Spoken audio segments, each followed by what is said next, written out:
नमस्कार दोस्तों, मेरा नाम अरुण पाल, मैं एसपीसी इंजीनियर दिल्ली से बोल रहा हूं और आज का टॉपिक हम कवर करने जा रहे हैं फायर ऑडिट। ये फायर ऑडिट क्या है? जनरली आपने देखा होगा कि जब भी कोई बिल्डिंग बनती है, चाहे आप कमर्शियल बनाएं, होटल्स बनाएं, इंडस्ट्रियल बिल्डिंग बनाएं, तो आप जब बिल्डिंग बना लेते हैं, हम फायर ऑफिसर के पास जाते हैं, उनको कहते हैं कि भाई हमारी बिल्डिंग को इंस्पेक्ट कर लीजिएगा। वो हमारी बिल्डिंग को इंस्पेक्ट करते हैं, फायर सर्टिफिकेट देते हैं और जो भी कोई कमी होती है वो हमें बताते हैं कि हमारी कमी कहाँ पर है। मेजरली दिल्ली में सबसे ज़्यादा फायर ऑफिसर्स की रेपुटेशंस हैं और वो काम कर रहे हैं जिसके हिसाब से हमारी बिल्डिंग है वो चेक करते रहते हैं।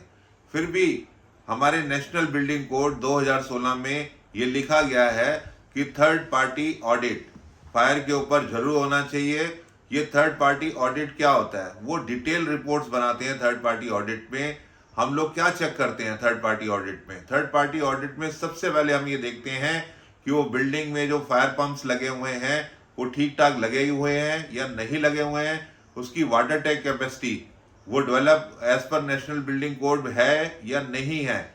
वो स्प्रिंकलर काम कर रहे हैं, किस प्रेशर पे काम कर रहे हैं, कितना कट ऑफ कर रहे हैं, डिटेल हम उसकी एनालिसिस चेक करते हैं। उसके अलावा स्प्रिंकलर्स के अलावा जो दूसरी चेक जो होती है वो होती है फायर अलार्म सिस्टम।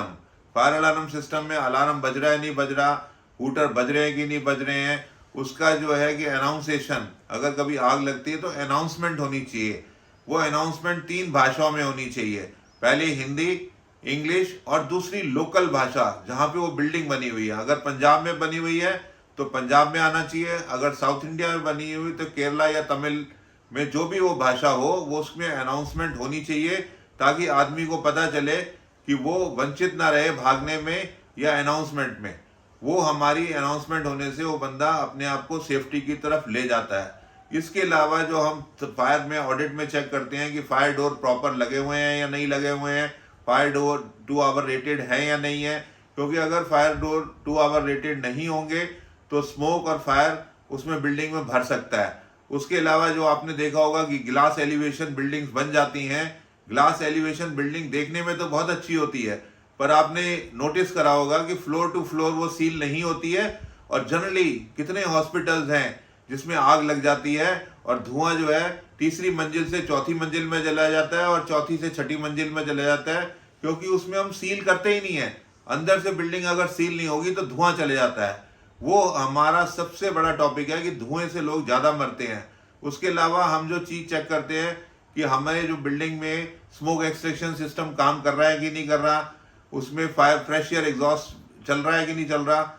जैसे ही कभी आग लगेगी तो 2 मिनट में धुआं बाहर निकल जाना चाहिए। हमारे किचन में फायर अलार्म सिस्टम है प्रॉपरली इंस्टॉल्ड है या नहीं है, उसमें हुड ऑटोमेटिकली बंद हो जानी चाहिए। उसका जो गैस है, गैस ऑटोमेटिक शट ऑफ हो जानी चाहिए। और स्विमिंग पूल का पानी हम कैसे इसको इस्तेमाल कर सकते हैं फायर ब्रिगेड के अंदर, वो हम थर्ड पार्टी ऑडिट्स में कवर करके चलते हैं। इसके अलावा इलेक्ट्रिकल पैनल्स में जब आग लग जाती है तो हमने देखा होगा सिलेंडर तो पड़े हुए हैं पर वो किसी काम के नहीं रहते हैं, क्योंकि किसी में हिम्मत ही नहीं होती है। उसमें CO2 प्रेशराइजेशन कैसे उसमें इनहेल होना चाहिए, कंप्यूटर में हमारे गैस सिस्टम FCM 2000 कैसे काम करना चाहिए, ये सारी चीज़ें हम थर्ड पार्टी ऑडिट में लेके चलते हैं। इसके अलावा ये बहुत बड़ा टॉपिक है। अगर किसी को भी हमें कांटेक्ट करना हो वो हमें कांटेक्ट कर सकते हैं 9811123450 में, और हम आपकी सेवा में कृतार्थ है। हमें किसी भी तरीके से बताइए, हम आपको ये भी बताना चाहते हैं कि हमारे फायर सेफ्टी में हमारे 18,000 करोड़ रुपया हमारे देश का नुकसान होता है, जिसको हमें सब मिलके बचाना चाहिए।